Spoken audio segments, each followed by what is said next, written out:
Hello mga ka-solid parts! Welcome to my YouTube channel. For today's vlog, as you can see in previous video, nandito kami sa Inasal kasi dito na kami inabot ng lunch.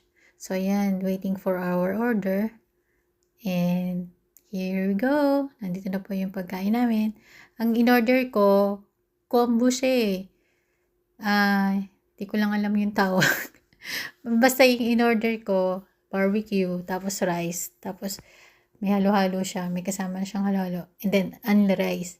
Kay Boss Jake, chicken ang in-order niya, then halo-halo din, then only rice din. Pag ako umuwi talaga, usually, hindi ako nakain ng manok. Kasi 1 taon ng manok dito. So pag every time na umuwi ako sa Pilipinas, hindi ako nakain ng manok. Yung kinakain ko lang yung isaw, yung mga ganon, paa, ganon. Pero yung laman, as in, hindi. Kasi pagbalik ko na naman dito, 1 taon na naman manok. So, ayan.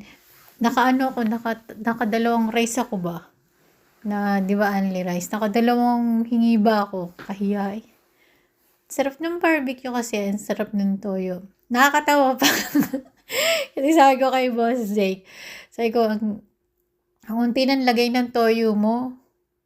Bigla ba naman saan sinabi, inubos mo na yung toyo. Gets nyo? Kainis. May pa-segue na ganun. Kaloka to. Pero may toyo ba naman dun sa, sa lagayan. Niloloko lang ako kasi pag tinotoyo daw ako.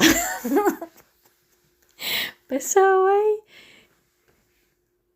Tapos, pagkatapos namin kumain, nagpunta kami ulit ng Ultra Mega ulit.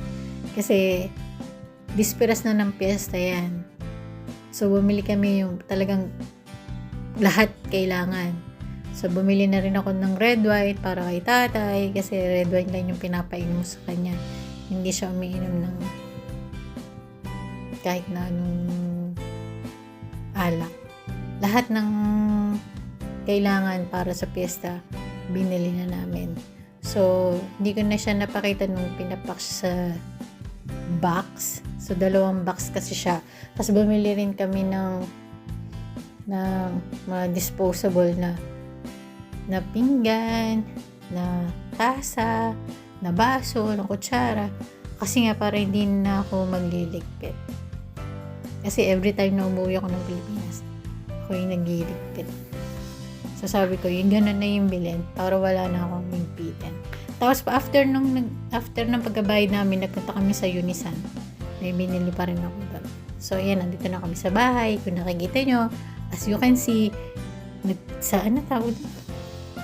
nagsangkot siya na. Sila nanay at tatay. Nung sa previous vlog ko, kung makikita nyo, nung ang ulam namin munggo, ang ginagawa na ni Aning, lumpiang Shanghai at embutido. So ngayon, sinasangkot siya na nila nanay yung hamonado, panghamonado, tsaka pangmenudo. So, ayan, nakita nyo yung red wine. Kasi yun lang yun. Tapos, bumili na lang kami ng iba pang maiinom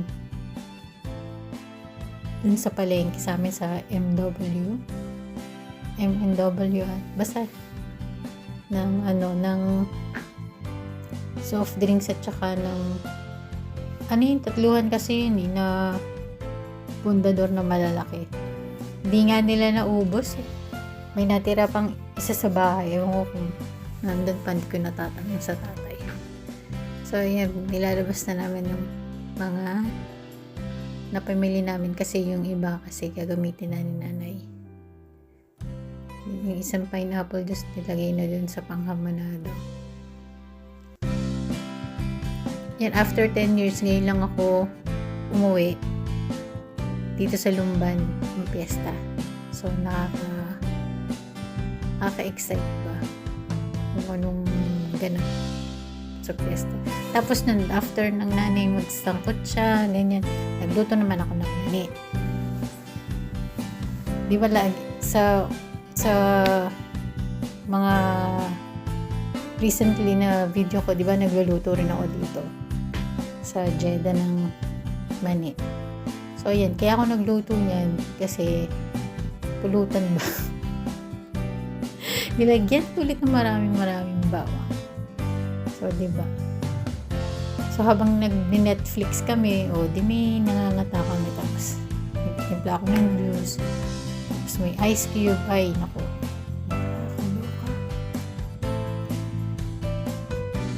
So, yun na yung mga pinuntahan namin. Yung in-order namin. Tapos, after ng Unisan, umuwi na kami. Ginabi na kami ng pag-uwi. Kasi daming tao ba. So, yun lang mga ka-solid parts. Thank you for watching. Bye! God bless!